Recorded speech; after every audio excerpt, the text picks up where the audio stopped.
queridos irmãos que têm construído a história da Igreja Batista Nova Alvorada, eu posso dizer, parafraseando o apóstolo Paulo, que dou graças a Deus todas as vezes que lembro de vós.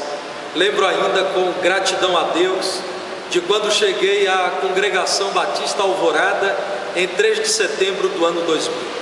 Deus permitiu o crescimento daquela obra e numa noite marcante, em 30 de março de 2002, com o templo ainda inacabado e muitos servos de Deus reunidos, louvando pelos feitos dele, foi organizada a Igreja Batista Nova Alvorada. De lá para cá, estive com os irmãos até o dia 12 de julho de 2009 e pude testemunhar das muitas vidas salvas, discipuladas, do patrimônio acrescentado numa área tão valorizada da cidade, do trabalho missionário no Sítio das Flores, daquele templo construído, de vidas enviadas ao campo missionário e de tudo mais que Deus, em sua bondade, tem permitido a esta igreja construir.